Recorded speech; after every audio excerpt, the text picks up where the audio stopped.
Hello, Jennifer. Welcome to the Transformational Learning Summit. Thank you. I'm so glad to be here. Yeah, I'm really excited about our conversation. And this being the Transformational Learning Summit, I would love to start by asking you, what does transformation mean to you? I love this question. Um, so my field is adult development and complexity. And so I think a lot about the form of our understanding. What is the kind of shape of the way we make sense of the world? And so for me, transformation is the changing of that shape of our understanding of the way we make sense of the world. So it has like a very um, specific meaning to me and very specific practices about uh, what is it, how do we go about it, how do we know it's happened, all those kinds of things all live for me inside this space of adult development theory. Mm, mm. I love this transforming the way that we make sense of the world. Is that, I want to ask how you approach that. Is that something that you can do directly, or is that something that you create the conditions for? How do you, when you think about, oh, here I am working with this person or with these group of people or with this person that's working with a group of people, and you want to transform the way that they make sense of the world? How do you begin to approach that? Yeah. So the kind of rhythm for me of this transformational process is to be able to see something that before you were sort of being, right? To be able to Mm, to take the lens you were looking through and be able to look at it and make choices about it, think about is this the way I want to see the world? And this can happen in really micro ways, like when you have a small insight about, oh, this has been shaping my understanding of something, like this thought or belief has been shaping my understanding of the world. I want to look at that and I want to think about it.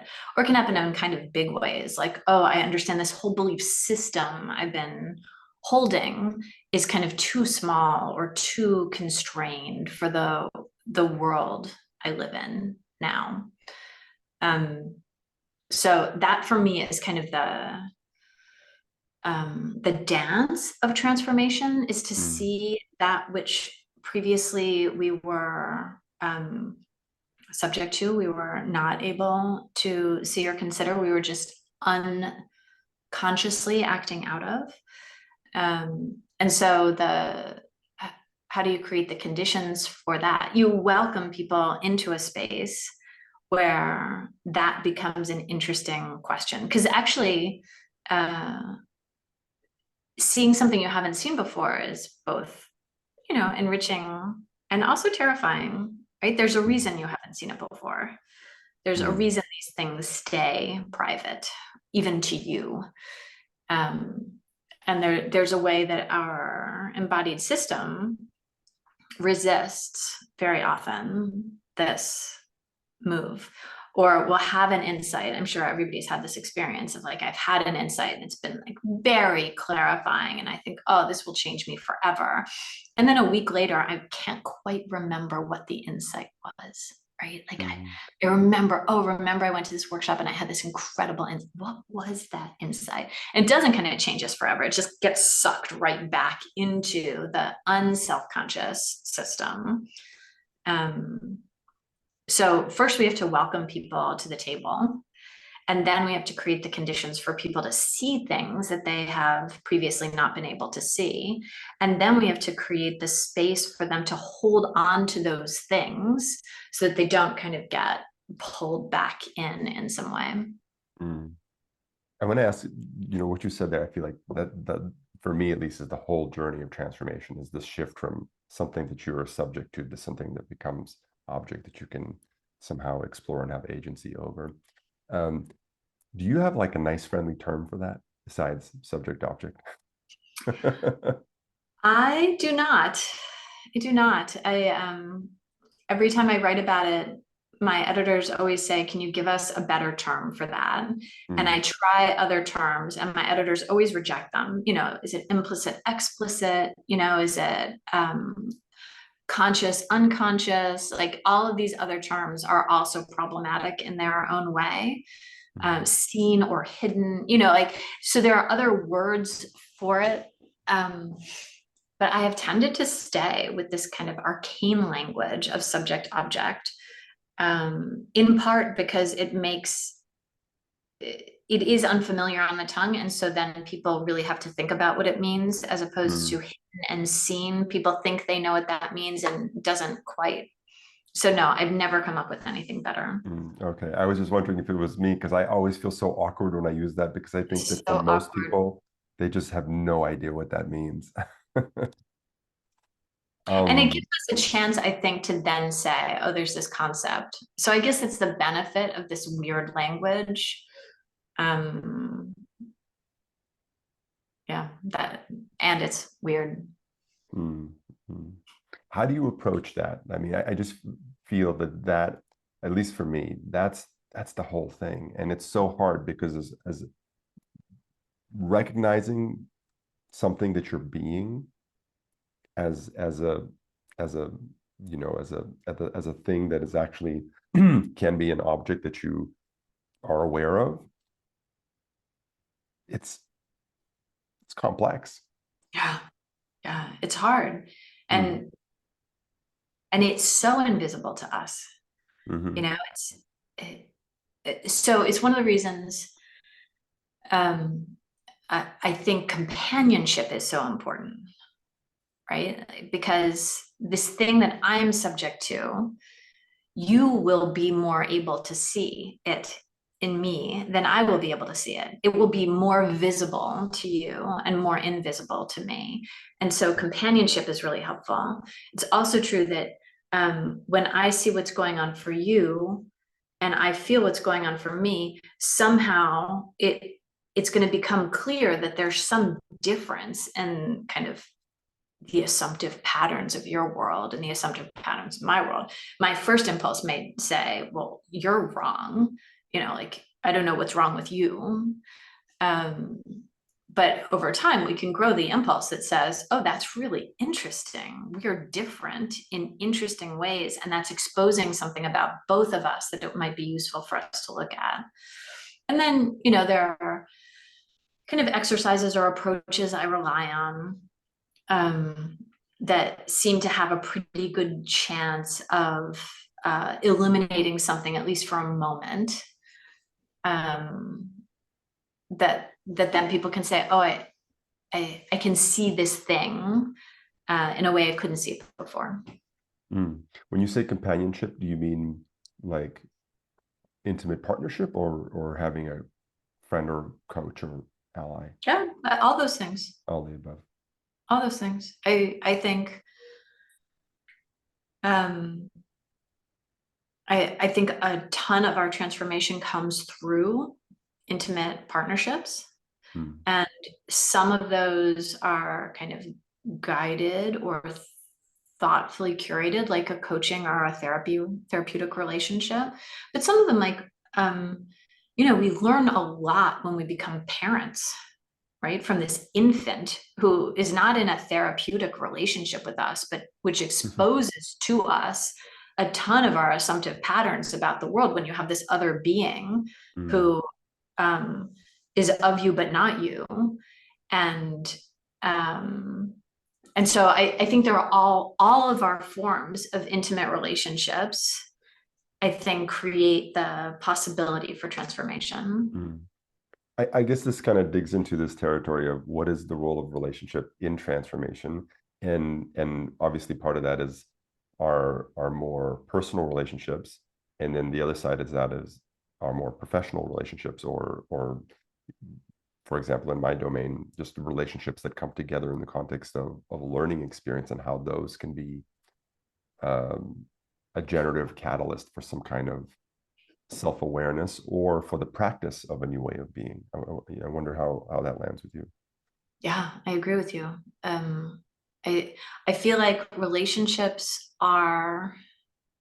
our capacity to have relationships well is one of the core reasons we should engage in transformation, right? It's like the I love thing that that. calls us. Hmm. And then in what is, a symmetry that the world doesn't often provide, the being in intimate relationships is also such an extraordinary support to our own transformation. So it both calls us to transform and also aids us in that transformation. So I think that when we have relationships thoughtfully, um, they help us grow. Do you think about this in the context of a professional environment, like how, because we talked about like the conditions, and I guess one way to look at it is the relational conditions of a working environment. Do you how do you think about that in terms of the way those the kind of matrix of relationships in a with an organization that you might be working with might be creating conditions for something? I think about it all the time. So I think about it in the organizations in which I work, as a consultant or a coach, and how to help my clients create the conditions for stronger relationships, both for them to be able to contain those relationships and nurture the conditions so that others have stronger relationships with one another. And I've been more and more thinking that one too often neglected leadership act, um, is the creating of the conditions for strong positive regard to grow around you, not with you, not having anything to do with you personally, right? But with others in your orbit. Like, how do you create the conditions so that other people around you like each other better? Mm. This has been one of my questions. And then in my own firm, with some friends, I started a leadership firm about whatever, 15 years ago, 10, 15 years ago. And there are about almost 100 of us now around the world in this firm. And one of the central questions we engage in as the leaders of this firm is how do we keep the relationships strong and growing Between your how, partners. between all of Hmm. us, Hmm. this big kind of ecosystem that we are now around the Hmm. world. What is the thing that helps us feel I think this strong positive regard is one of the foundational aspects of the psychological safety it takes to grow. If you feel that you will be held, loved, respected, in the kind of flailing about that is part of transformation, when you don't quite know who you were and you don't quite know who you'll be. Right now, you're just kind of like splashing in water over your head. Um, to know that there's a web of people who can hold you and who won't reject you under those conditions makes your own transformation so much safer, Mm. so much more possible, and I think less painful. And so we've been, as our organization has grown, we've been really thoughtfully considering, with more or less success, but always a quest, right? Considering how is it we create the conditions for strong, positive regard, love. How do we generate the Mm. conditions for love? Can we get into that? I'd love to expand on what you've discovered and any specific practices that you work with. Yeah, so they would all be very familiar to you, I would think. It's just how much time do we literally invest in it, right? I think people tend to know, what does it take, right? It takes presence, right? Can we be with each other? It takes a focus on the other person. Can I attend to you? And it takes the suspension of judgment. right? Can I attend to you without trying to change or fix or correct you in some way, without believing that my image for you is more important or more useful than your own image? And it's oddly that kind of fundamental acceptance that allows people to change. As opposed to if I say, if I go the route that many parents go, which is, oh, you shouldn't be wearing that, you shouldn't be thinking that, you should be hanging out with those people. That's like, that kind of solidifies me against change very often. But somebody who just embraces and accepts you with deep questioning, like, why are you like that? I'm curious. That seems to create the conditions for growth.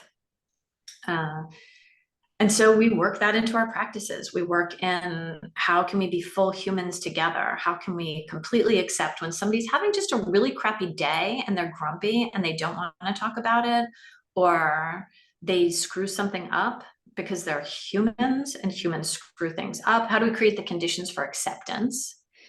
And then how do we create the conditions so that we have conversations that are not about product, not about like, what are we doing for this client, not about accomplishing anything, but really also include, how are you? So we always start with a check-in round, to really get a sense of how are people doing. We have all kinds of calls that are scheduled for the purposes of connecting with one another. They have, other purposes too. This is also a thing, is that you can get work done while connecting deeply. And so we're constantly trying to figure out how do you do that? How do you get work done while connecting deeply? And then we have, like just a variety of things we do that invite the whole person in, so that you don't have to think what quarter of me is acceptable in this meeting today. But you can actually think, oh, all of me, my irritation is a piece of what's acceptable in this meeting today. My depression is a piece of what's acceptable in this meeting today, because they're telling us something about the world in which we live. And that's actually going to be a fruitful addition as opposed to an unwelcome one. How do you invite that in? Is that just as simple as stating it? Like earlier you said, creating the conditions for acceptance. Is that process just based on asking that question, or is there a specific thing that you do to create the conditions for acceptance and inviting the full expression of a person's being into a space? I think there are processes. Saying it, actually having somebody come in and say something difficult and not changing the subject, actually being with somebody under those conditions. And then there's also, what do you do when somebody screws up? What do you do when somebody does something that you yourself don't love? What's the thing that happens? One of my friends, she actually lives here now, here in France, in this funny little group house. She talks about one of her early experiences with us is we had talked this game of like acceptance. She was like, a lot of people talk this game of acceptance. And then she was at an in-person meeting with us very early in her time with us. And she made a mistake. She missed a client appointment. And she came to us with such trepidation about telling us that she had made this. It wasn't a small mistake. Like she was supposed to facilitate this group and she forgot. And and it was a completely understandable mistake. It was a time zone issue. She had flown across the world. It was like a dislocation issue. Like there were all kinds of reasons that I don't know anybody who hasn't made a mistake like that. And she came to us and she was basically ready to resign. She was ready to say, I have shown myself to be like incapable of even maintaining a schedule, right? Like it's the smallest thing. And everybody was like, oh yeah, that happens, right? That sucks when that happens. You must feel really bad about that. That's really uncomfortable. And geez, I have so done that. Remember when you did that? Oh yeah, we've totally done that. And she was like, wait, they actually mean this thing, right? They actually mean people can be humans with human frailties, and it's okay. And, the group lives, the client didn't fire us, nothing, nothing horrible happened. So I think it's in your practices, but I think it also really, really fully is in how do you act in just these unscripted moments where your beliefs become manifest in the world. I wonder how, so if you're working with a leader who's convening a space in one way or another, whether they're leading an organization or somehow bringing people together, and you're maybe trying to cultivate this capacity in them. Like one thing I notice a lot or I'm very sensitive to with people holding space is ways in which they can like subtly shame. They don't mean to, but they're like, this is how we're going to be and this is how things should be. But somehow in the way that they're expressing it, they're making people or things wrong in a subtle way. And I just find it takes there's some sort of like leap in self-awareness that needs to happen for a person to recognize the subtle ways in which in their pursuit of trying to create openness or this kind of space, they actually kind of undo it undo it in a way, or make it awkward or something like that. And I wonder how, because what you shared there is such a perfect example of how you live this way of being, of this acceptance. And so it's awesome when you're doing it with your companions inside your organization, because you guys, this is your job, this is what you live and breathe. But then when you're working with somebody who aspires to possibly cultivate this, how do you approach guiding that process? We talk and think a lot about what it is to make someone wrong. And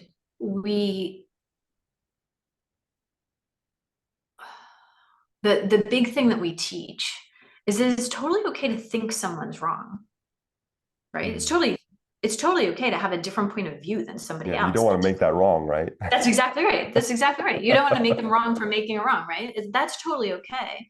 The thing that we try to help our clients cultivate is curiosity about that difference, and the understanding that when somebody does something wrong, it exposes one of your edges and probably one of theirs, right? Like suddenly in this space of wrong, there are assumptions about the world that touch up against each other in some like gritty way. And you can either say, my assumption is right, your assumption is wrong, let's do it my way.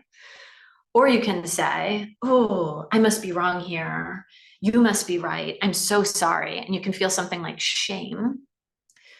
Or you can say, damn, that's interesting.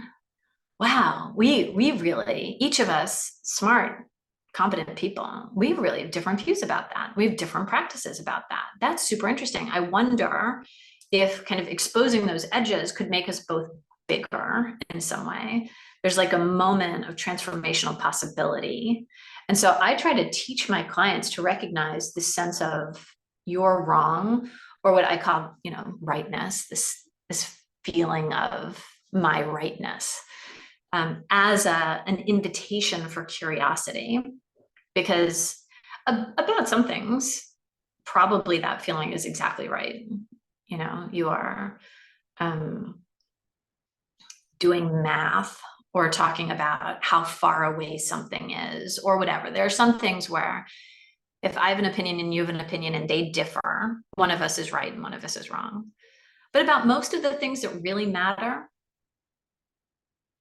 it's not actually true that one of us is right and one of us is wrong. We have these different opinions, and probably those opinions are based on assumptive patterns that have been helpful for both of us to get to where we are, and also somewhat constraining.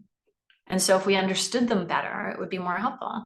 So this idea of metabolizing our sense that other people are wrong into curiosity about how they make sense about the world, and how I make sense about the world, is like one of the meta moves, I think, of both my own transformation and also creating a transformational space for others.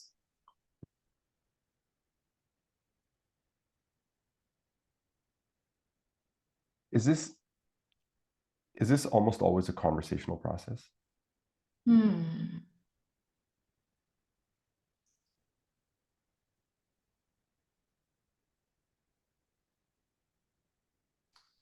Yes,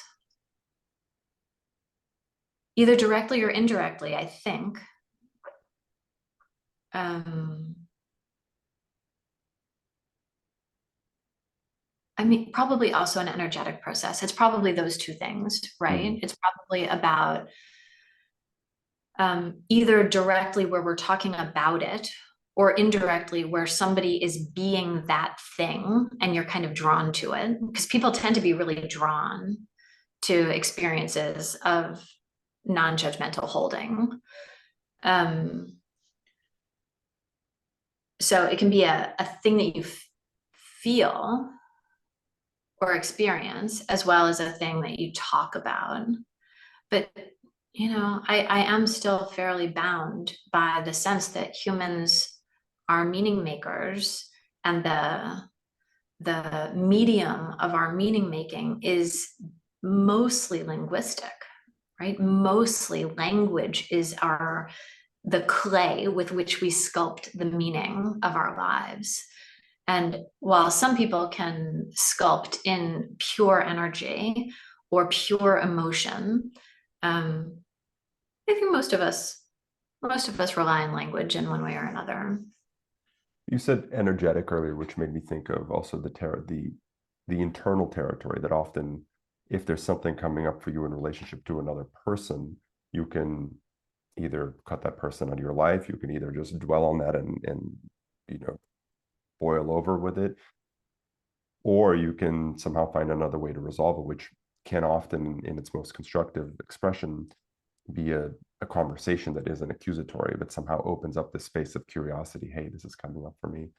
I wonder, like, how do you support a conversational process like that? It's one of the key things we teach is this Mm. thing. It's one of the key things that everybody teaches probably. I'm not meaning to carve out like some special terrain here. This idea that we can name without judgment our experience Mm. and then inquire about the experience of another person with deep curiosity. I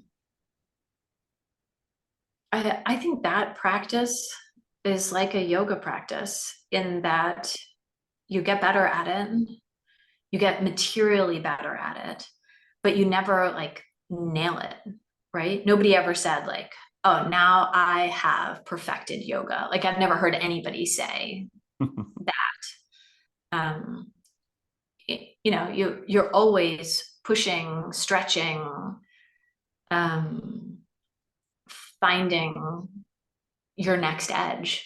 Mm. And in conversations, I think it's that way too, that we can know the basics and we can practice the basics, and then we have to keep practicing and we have to keep practicing, and the stakes get high and we get pissed off and we fail and we apologize, and it just it keeps at it. we go, but we don't arrive. There's something really powerful there in what you're saying though about the practice piece, because I feel like that can be understated. I don't know. People want the right way to do something, and they want the thing to be fixed, and to just be right. And in my experience, like so much of it revolves around the humility and the willingness to step into it over and over, and to practice, especially this relational territory, because it's relational, it's alive, it's human. And so there's something there about the practice piece. I think it I think it's at this human piece, right, that you've just referred to. There's the acknowledgement of what it is to be human together, right? Which means we don't arrive, which means we do have to practice, which means, people sometimes complain like, oh, difficult conversations are so hard. Like, can you make them easier? And the answer is like a little, but they're hard, right? Like that's their nature. It's their nature. They're hard. Humans are, by nature, we're mortal. We'll die, and these are kind of inconvenient truths that we don't spend very much time attending to. It doesn't make them not true, right? Like that, it's still true. These things are a piece for us to over and over and over come to terms with. Do you think that part about difficult conversations are hard is something that might be considered a story? Because I've heard you talk about stories and reshaping stories, and I wonder. I think part of what maybe happens in this kind of curious conversation space is that a new story has an opportunity to emerge. But even this idea that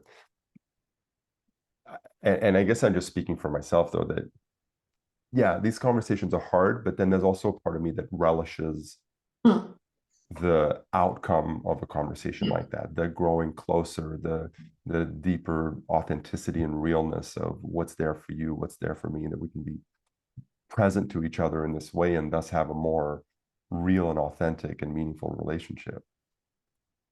Yes. So what you've just done is say they're hard and they're worth it, right? They're hard and they're beautiful.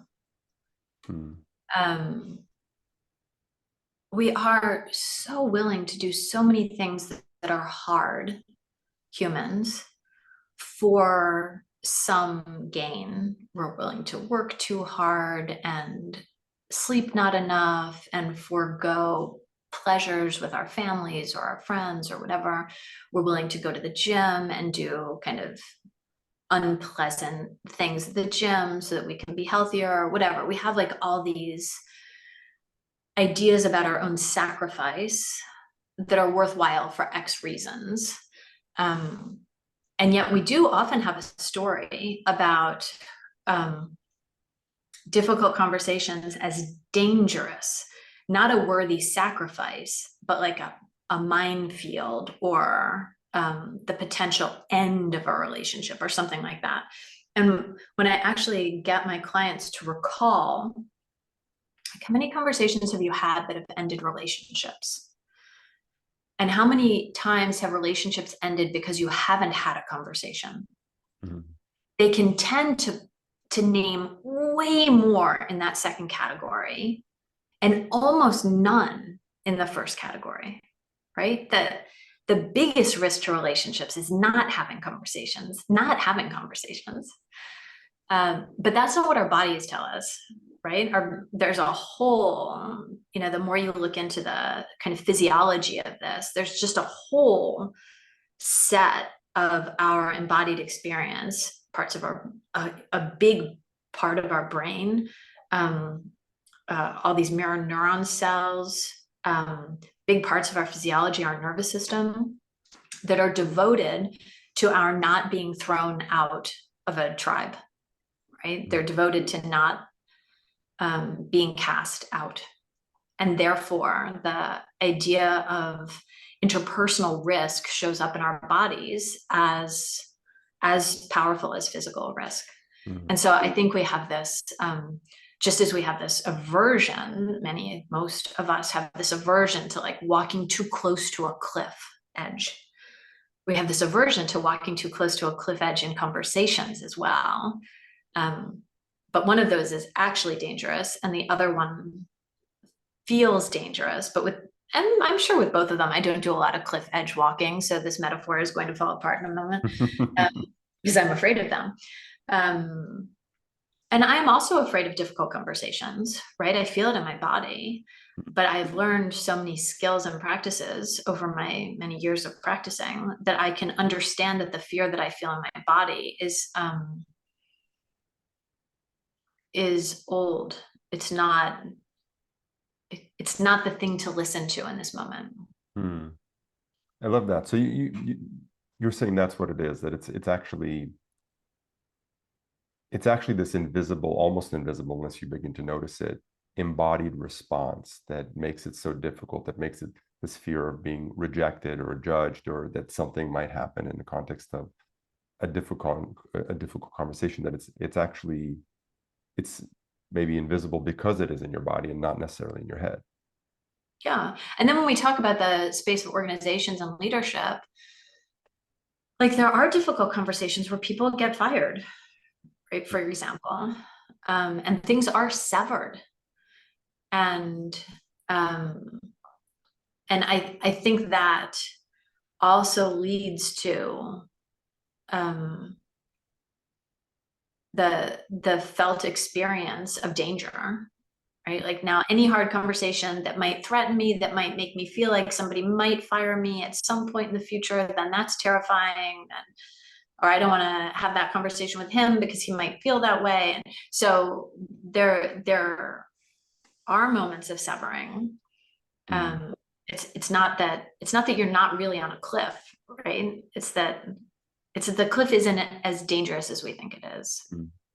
Is there a reframe on that? Like when you and I met a few months ago in Stockholm at the IDG summit, you invited us to consider, I believe, I can't remember the exact question, but it was like, what do you want people to not think about you or something? Or what are you afraid people will think about you, right? And then so I think for me it was arrogance or something like that. And then there was the reframe on that. And I wonder, is there a reframe on the danger, that you feel danger, and maybe it's a good thing to be aware of it, but not necessarily to be constrained by it? I mean, yes.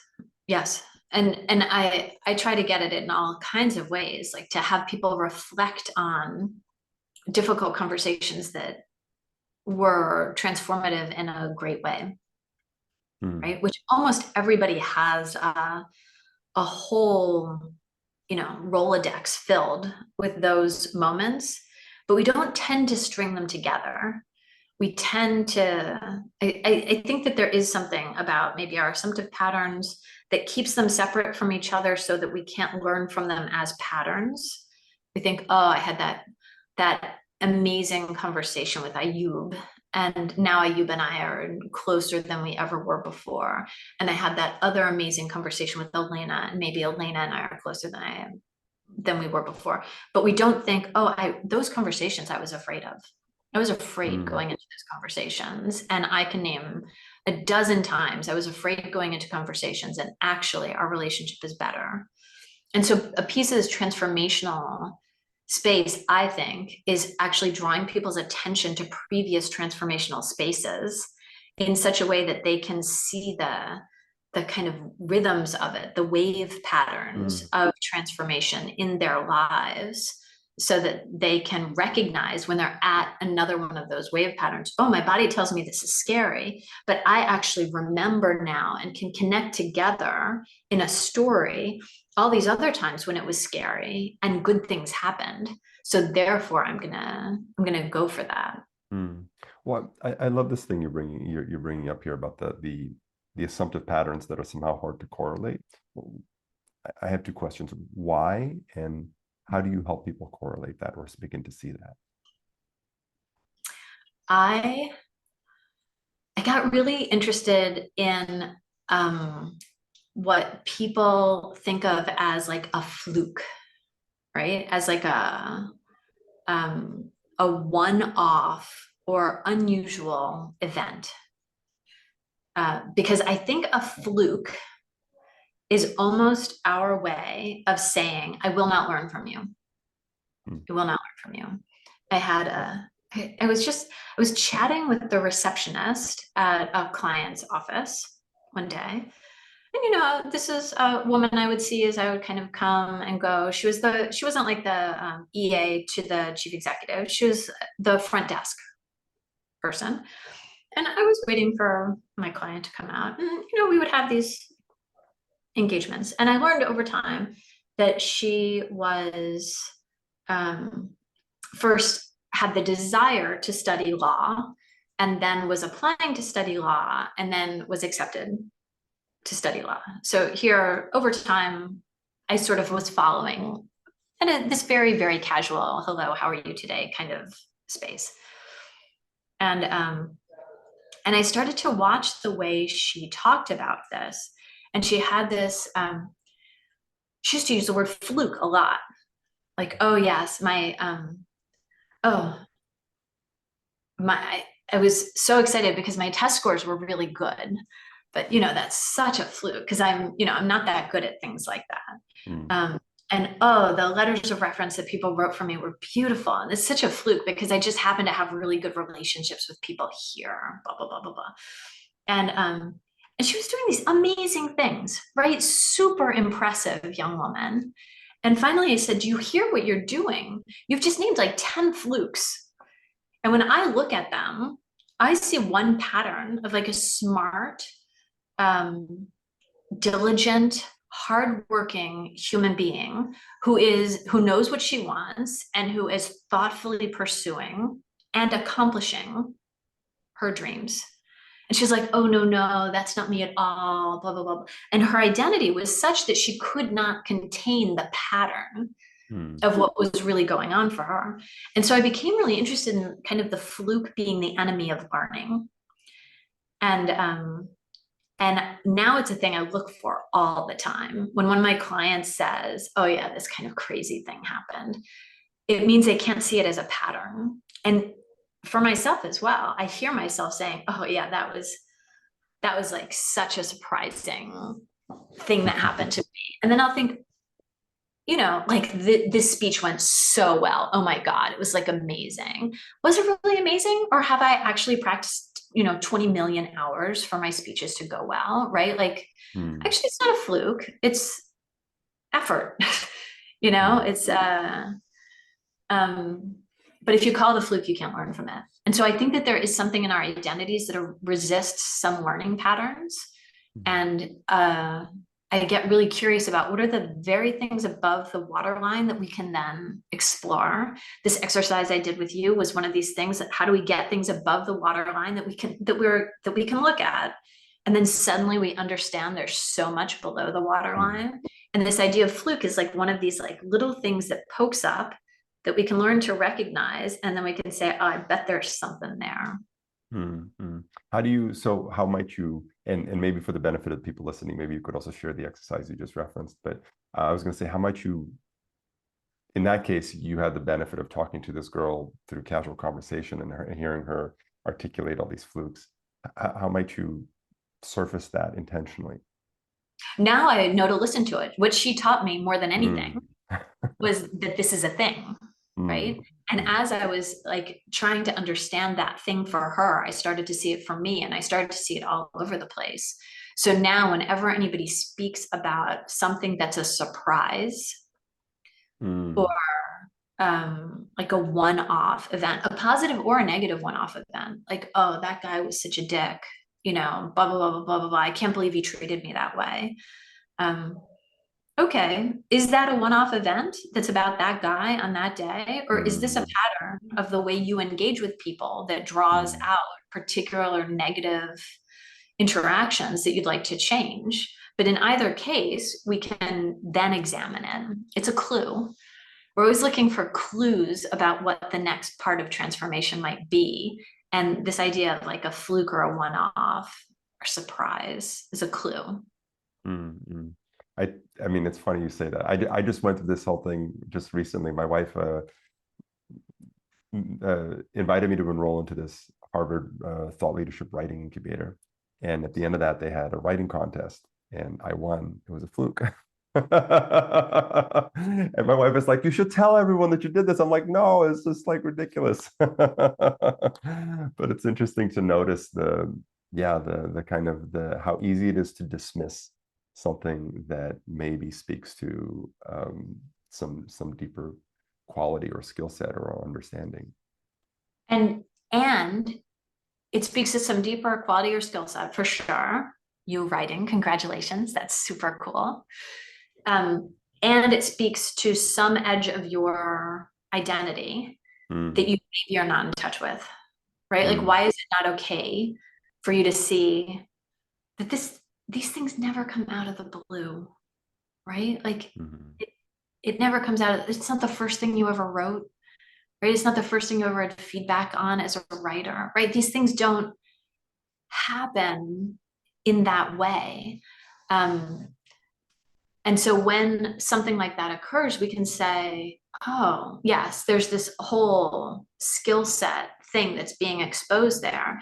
But there's also, who am I such that I need that to be invisible, right? Like what is the benefit to me of the invisibility of this thing? Can I have a new relationship with it? Because it's not just one thing that's invisible. That's not a fluke either, right? There are 10 million things that are invisible all the time, and they're all connected to each other. And that's why transformation is so cool, because when one thing becomes visible, it's like constellation set often follows. And so if there's this one little thing that's about this one idea of fluke you had, there's some constellation set about your identity that's now possible for you to see that you couldn't see before. The conditions were not right for you to see before. I really love what you just said about what is the benefit to me of this thing being invisible. Can you say a little more about that? The things that we're subject to on purpose. Right? We're subject to because our being subject to them has offered us great goodness in some way. Whether it's, some people are subject to the fact that they're in an abusive relationship, right? And you don't look at that from the outside and say, oh, wow, that's a lot of goodness coming from that assumptive pattern. You look at it from the outside and you say, that's horrible. But actually, it's doing something, right? It's keeping them from facing into something that somehow in some part of their mind and body is worse, right? Is scarier. What's an example of that? Like I might stay in an abusive relationship because I really am so afraid of what would happen to my children if I left that relationship. Or I'm so afraid of, people have told me for so long, particularly in the face of this abusive relationship, people have told me for so long I'm stupid, that I can't make it without them, that I've come to believe that it would be more dangerous for me to be out there. And I don't know how to look at that thing because it's just become true to me. And the thing is, these truths we live in are truths that shape the container of our lives. But they're almost never true. It's almost always an assumptive pattern. There's not that much about our lives that's just objectively true. So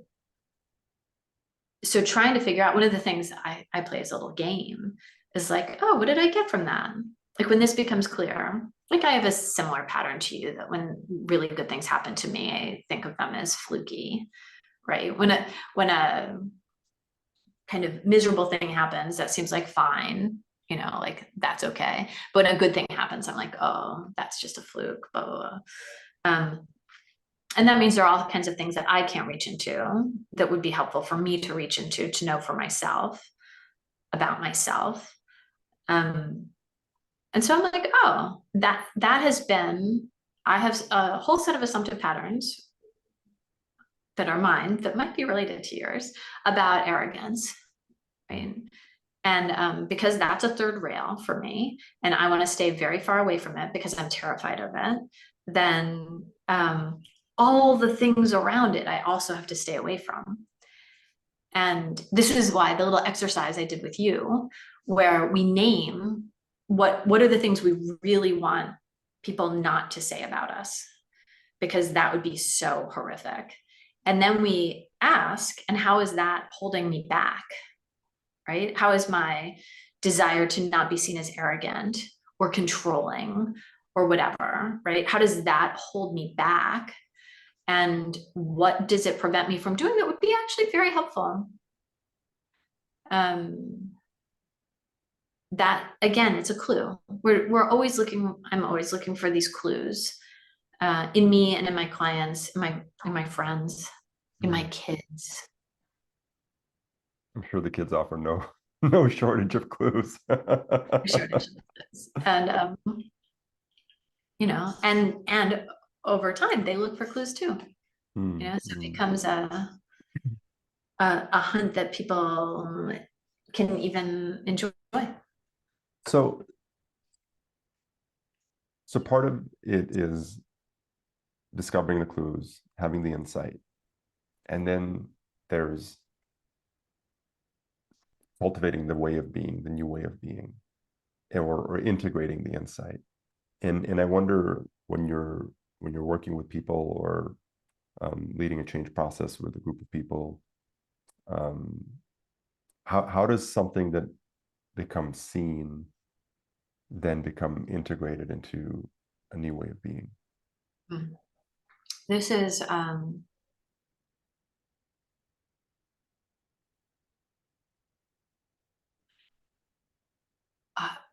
it's such a diverse, like there's so many millions of ways this happens, right? From sometimes it's effortless. Sometimes I have watched people have an insight that changes them, and then they are just different, right? Like it just reorders them, and they and now they're new in a way. And then there are some insights that are just almost impossible to retain. I had this personal experience of I got feedback in graduate school. I got feedback that I was intimidating. And this absolutely did not land on me, because my self-concept is 10 million miles away from intimidating, right? So it just fell off.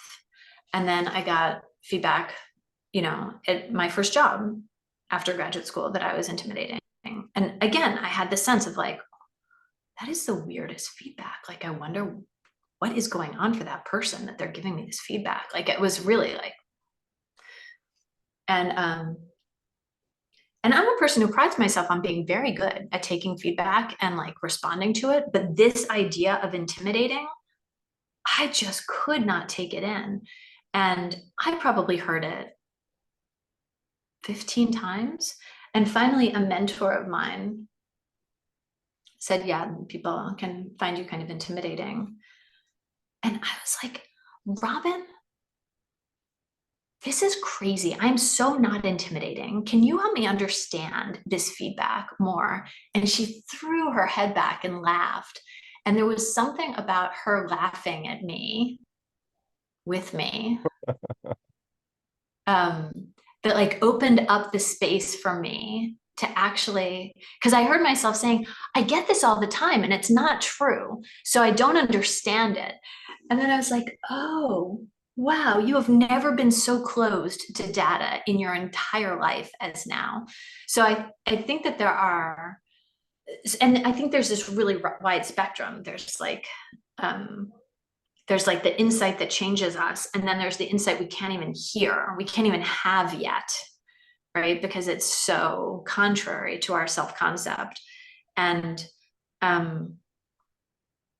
I I think it's always about coming back. How do we create the conditions for people to come back to the insight, come back to the conversation, come back to the relationship? It's about unrolling your yoga mat and getting back on it. And so what are the practices we have for that? As a coach, it's easy, right? Because I can keep coming back to remember we talked about this, and so that's easy. That's part of my job. That's kind of the easiest relationship. As somebody who, you know, does a thing, a 3-day team building workshop or something like that, then I have to get them to try and come back to each other because I'm going to leave. I won't be there anymore. And so what are the little things they could put in place to remember that they had these insights and to ask each other about them? So then, you know, some people talk about accountability partnerships. I hate that language, but this idea of like, I've seen you and I remember, and I'll help you remember.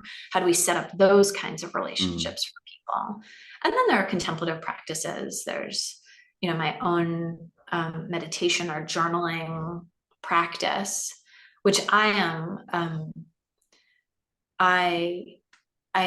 like have a very broad church about. And I, you know, if my client has a cycling practice, I try to attach it to what do you think about when you're, you know, cycling. If they have a swimming practice or some kind of other sort of physical quiet time, attach it to that. Or a commute can be a contemplative practice, right? Like all these things. If we can just attach the insight to something that they do regularly, then it'll pop back up again, is my theory. Part of what I'm hearing from your, particularly from your example, is about receptivity. You hear the same thing 15 times, and then finally you're kind of receptive to it. So there's something there, and you had the relational structures around you to give you the feedback, but then there's this element of receptivity that somehow had to be ready to receive it. Yeah, I think I've started to think about many forms of transformation or insight as being like a ripening. If we have some apple trees in the orchard outside, and if I feel like having one, I can go out and pull on it. And if it is not ready, I have to pull really hard. And eventually it will pop off in my hands after pulling and pulling and pulling. But it'll be terrible, right? It won't taste good at all. That apple was not ready to come off the tree. But if I wait and I try again, and I try again, at one point I'll put my hand out and the apple will want to be in my hand, right? Just a gentle tug, and that's a sweet apple. And I think a lot of our readiness for transformation is that way too, is figuring out, is this the moment when this thing is ready to, it's ripe? Or is it hard? But I watch people, you know, try to force an insight in somebody else. That is like pulling a green apple from the tree, right? That is not delicious. Nobody wants to eat that thing. It's not good for you. Which is why I think a lot about creating conditions. How do you create conditions for things to ripen and for us to be around so that we can see that they've ripened? And also, I guess, creating conditions for yourself, because I think many people, maybe especially many people that you might be working with, want to accelerate the process of self-ripening. For sure, which is totally possible, right? We know a lot of things about it. We know, you know, when people talk about transformation as if it's this like mystical process, it's so well studied. We know so much about the birth of insight. We know so much about the subject-object move. We know so much about change, right? We know so much about, it's hard, but and it's not predictable. But the conditions, we really understand a lot of them, and we understand what goes into creating those conditions. Does it happen all the time? It doesn't. Can we guarantee it? We cannot. But can we get closer and closer to creating really good conditions? We can. I want to circle back to something that we briefly touched here, which was about the body and about what comes up in the body as maybe as a danger signal, but also just the role of the body, the relationship to the body, awareness of the nervous system. in the context of transformation, and just your thoughts about that. I mean, I'm still coming to awareness of the body. I co-edited a book on executive coaching in 2002. And one of the pieces of feedback we got on that book was, it would be really useful to have some stuff about the body in it. And I remember thinking, why? What do they mean? Like, I remember I was just baffled by this question, why? And I've learned a lot from my friend and business partner and co-liver here, Carolyn Coughlin, co-author, about this over many years as she's been investigating and teaching me about her investigations.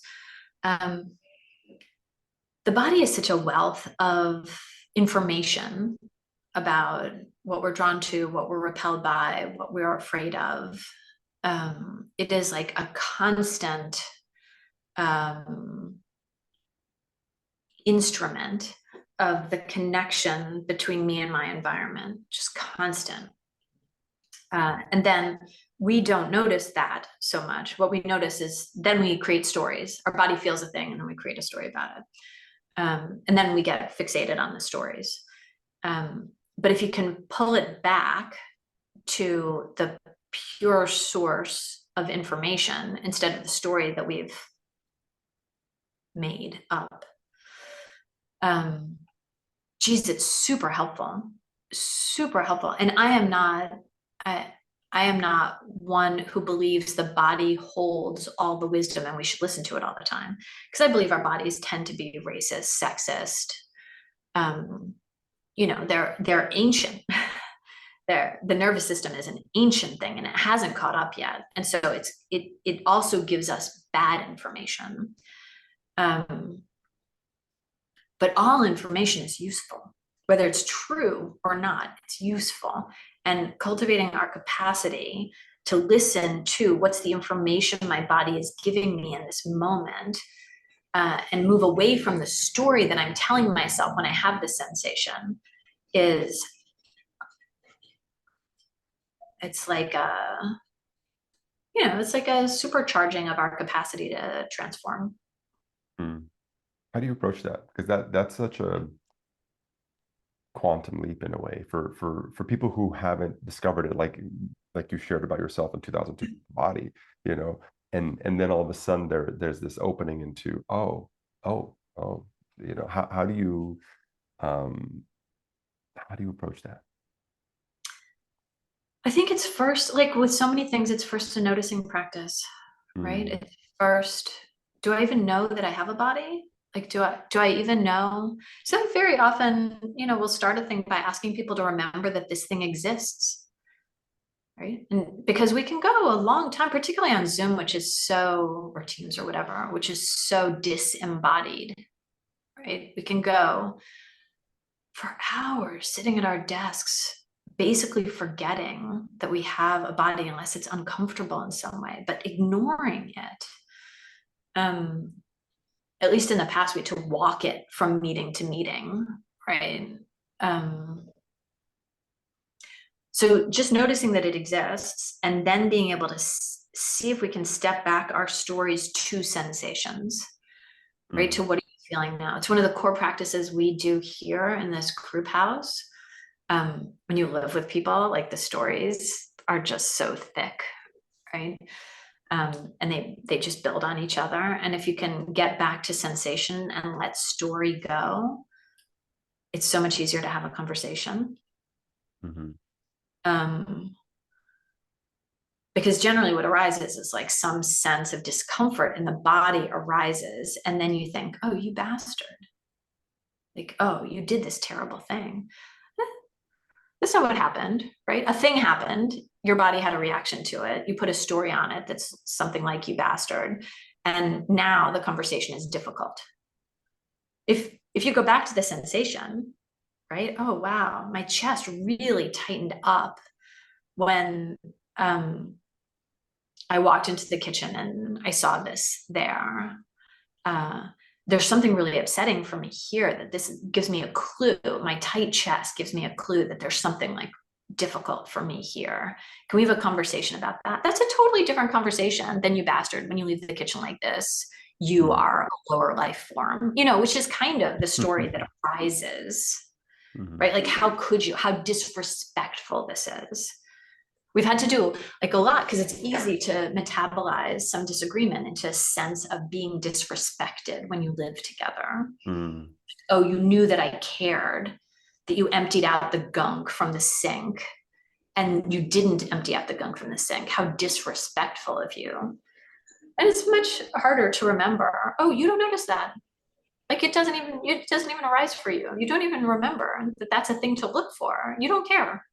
I care so much, you care so little. It's not disrespectful. It's just we have different things we care about. You were thinking about something else. You weren't thinking about me. It wasn't about me in any way. It had nothing to do with me.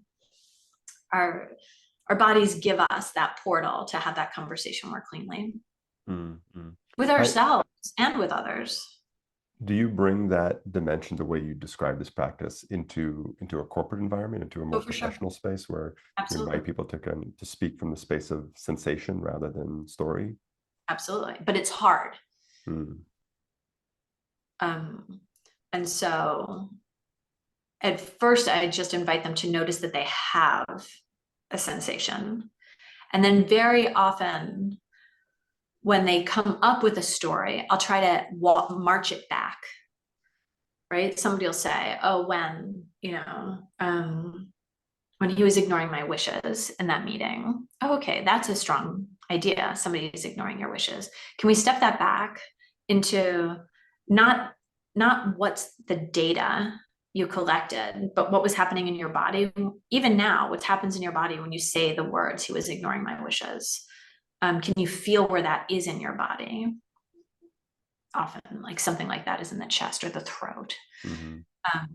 And so if you have somebody focus on that until, if I focus on that tightness in my chest, it very often releases, right? And then we can talk about data, because the data is cherry picked, right? There can use, as we have all seen in the current political condition, you can use data to prove anything. But the sensation in your chest is also data. Also data, absolutely. It's just data that we haven't, it's like cleaner data. Right, because it's a direct experience kind of data. It's not up for debate. You have tightness in your chest. It's real. It's not a politically. It's there. That's exactly right. It's not, and it's not cherry picked. It's there, right? You probably have other sensations as well, but the biggest sensation right now is that one. That's a thing. There's something really, for me, there's something really grounding about having a conversation about something that is, in some ways, indisputably there. That whether or not you're being disrespectful, we can explore that. But the tightness in my chest is there, and that's something that I have a more direct relationship to. Yeah, and it creates the foundations for a better conversation. I love we're kind of coming back to this conversational space. I think as we come to the conclusion of our time, I'd love to ask you about love. Where does this concept or understanding of love land in the space of transformation, and the way that possibly our relationships or relational space comes together in that territory? I am still making sense of that for myself. I guess what you'll get here are my beliefs, right? I believe that our most flowing, productive space is when we are able to let love flow between us, and that one of the natural states of humans is to be in that flow. And that it's terrifying for us. And so, because love is openness, and openness puts you at risk for pain. And love is between us. And so neither of us controls it, which means I feel out of control when it happens. And the body hates pain, the mind hates pain, right? Like, and so we put all these things to protect us from the pain that's possible in this flow. And what we don't understand is that also protects us from life and from love, and from the unbelievably generative possibilities there. And so I have been thinking over the past years that my practice is removing some of the things that get in the way of that natural flow. Like, how can I, for myself, and how can I, in the organizations with which I work, the leaders with whom I work, how can I help them remove some of the armoring, which is totally understandable and also not very helpful. And I think getting back into this natural flow creates such easy space for transformation. So it is both the practice of de-armoring is a transformational practice. And then once we are de-armored, the practice of love is a transformational practice. And so and it's so, I mean, our world is starving from the lack of it, from the armoring. Our world is burning and exploding, and people are putting in all these terrible proxies, money, stuff, violence, power, that I think are pretty much all a part of our inability to be in this flow. So I've devoted pretty much my life to exploring that flow in my own life, and then helping the people around me explore it. How do you create the conditions for love in a space that you might be like? How do you begin to approach that? You mentioned de-armoring, but what does it mean to create the conditions for love to emerge between a group of people? I have this incredibly simple set of practices. I